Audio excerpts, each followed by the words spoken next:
Hey guys, welcome to my garage. Last time we talked, we were getting prepped for insulation. You can see behind me, insulation's done. That's pretty cool. Paint and ceiling is done. We got a little ahead of schedule on that, and we were clipping along. Then life sort of gets in the way sometimes. And this behind me, well, that's life getting in the way. Both my kids have old cars. Both my kids have old cars that sometimes need work.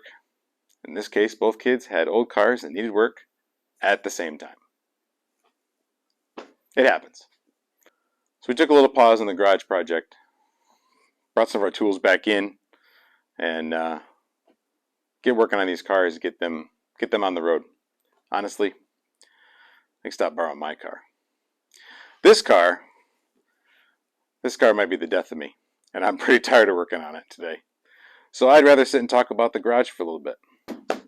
Enjoy my new lounge chairs. You see, they're not really that new. They're actually quite old, but they're super comfortable, and I like them. Broken in, and I don't care how dirty they get. They are perfect. Ultimately, this will be a nicer lounge. That's a little ways off. We got a lot of work to go before then. For now, show you how this went, give you a little bit of some tips and tricks, and maybe a little show you what not to do. There was a fair amount of that. But it was an interesting project, and overall, I'm pretty happy with it. Anyway, join me. Crack open a pop or two. Let's get to it.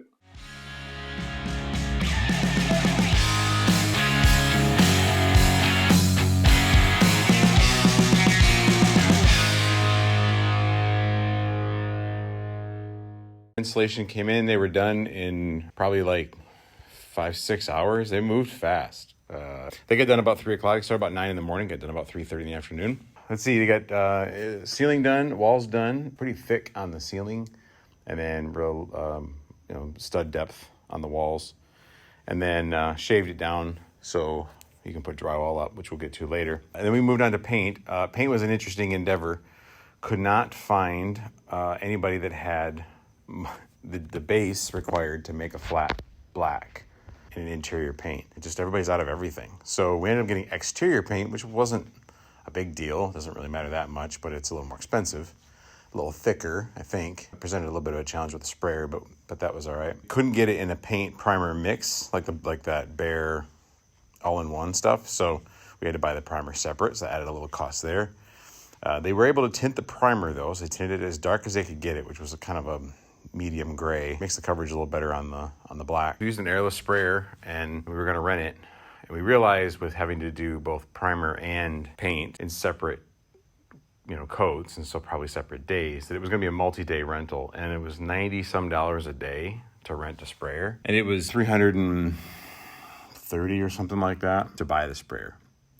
And then we could do it at our leisure. So we ended up deciding to buy the sprayer after like a week, multiple evenings, multiple paint suits, like overall suits, 4 sets of goggles, and probably, 700 gallons of paint. We finally got it done. It's interesting and weird and difficult painting this foam because it's not obviously flat. It's not a flat surface. It's bubbles. And so each bubble has a little crack in between the bubbles. And so trying to get the spray, like you have to spray from almost every angle, not just like forwards and backwards, but which I was doing. You'll see in some of these pictures and videos, you can see some white spots that I couldn't see from up there, particularly because my goggles kept fogging up in the ceiling and the heat and humidity here in Florida. So we had 4 sets of goggles that we were just trading out. So they would get fogged up, and I'd hand my wife the goggles, and she'd hand me a clean pair and then go clean them off. And we just kept, sort of like race car drivers where you just peel the film off your helmet and you can just keep driving. That's kind of what it felt like. You could still see some spots where there's like white showing through and maybe gray. Like I could have spent, all month up there spraying and trying to get it all covered. You really can't see it. You got to be looking for it. And it gets all black. It just disappears. And with the bright lights back up, they kind of hide the ceiling above. So if you look, you can find it. But if you're just in here, it isn't super obvious. And and I think it's good enough. There's a lot of overspray. We decided to spray the rafters instead of roll them. I tried to roll them, but they had too much overspray from insulation on them, and the roller just kept shredding. Spraying them was easier. That worked out well. It was fast, but it did, the spray gun has about an 8-inch fan on it, and they're only 4-inch rafters, and so there's 4 inches of overspray that goes all over the place, and it went all over the floor. But it's done now. It's back together. So next we'll come working on the walls, drywall, and finishing up some of the outlets. They're wired, but some of the outlets are old, and I just left them in case they got paint and insulation on them, and I'll swap them out with newer ones. Some other stuff has come up. My 2 kids' cars both need some work. So we're going to be doing that and pausing this project for a little bit, but I got to get this cleaned up enough that I can get the cars back in here. I say don't waste a mistake. So when you screw up, learn from it and get better. There's a few of those instances in this project, but if you can learn from someone else's mistake, you should do that too, because then you don't have to make it yourself and you can still learn from it. So kids, here's the tip. Plastic. Put plastic down. I should have put plastic down on this floor. I don't care that much about the floor really. I'm gonna cover it anyway, probably with like a Swiss Trax type flooring, but not right now. And it's dirty and sticky from half paint, overspray, grease, mud, whatever, and it's a mess. And now I've got to clean it so that I can use it without getting crap all over me and rolling around on the ground or sticking to it or who knows what's down there. So this is kind of a painstaking process. This little pressure washer and surface cleaner is actually doing a halfway decent job. I found that you go around once with some soap and let it just kind of soak, and the paint starts to come off the floor. So it's coming off. It's not coming off quickly. And there's no floor drain in this garage, so that sort of sucks. And so I gotta keep squeegeeing the water out, otherwise it's like a big giant bathtub. But it is coming off. It's just, it's a hot, humid day here, oddly for November, so that kind of stinks being out here and doing this and sweating like a pig, but it's coming, about half done. We'll get the other half done and dry it out, and then we can start getting in back on the Focus. And then we also have over here, this is a 04 Trailblazer for my daughter. It's her first car. It needs some work. It runs enough that I could yank this trailer out of the barn. She's got our truck at school today, so needs a little work. Brakes, shocks, some sort of electrical issue where it won't run half the gauges and doesn't turn the backup camera on and all that kind of stuff. So I think it's something either in the ignition or in the like a gear selector or something. It doesn't know that it's in gear, so it won't run the electronics. But I haven't even really dug into it. These are all speculation. I simply drove it home from about a half hour away where we got it and parked it until today when I hooked up the trailer. So I'll get back at this and give more update later. Okay, well, whew. So after, let's see, we're going on 2.5 hours of this. I am officially declaring this a feature, not a bug.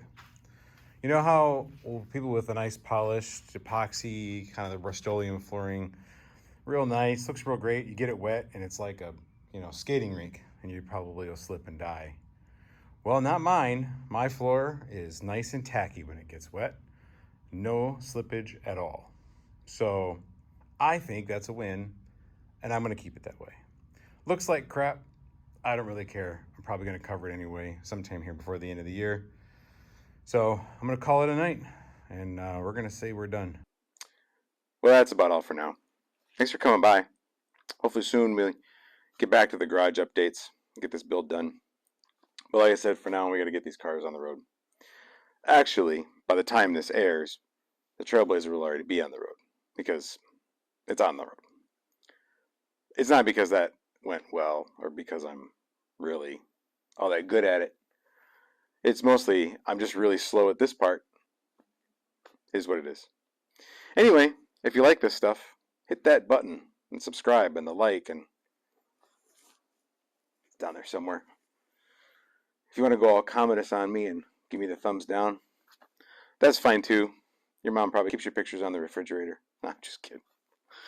Tell me why though. Give me some feedback. I honestly don't really know what I'm doing here. So if you can't tell, but I would appreciate your feedback.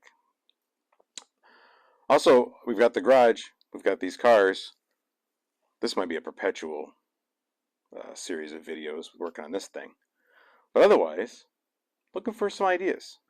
What kind of stuff you want to learn about or watch me screw up? I've tried this a few times with blogs and podcasts and channels and such. And honestly, always ends up where I run out of things to talk about. So if you've got some ideas, I'd love to hear them. Otherwise, thanks again for hanging out. Hope you enjoyed it. We'll see you next time here at Rhino's Garage.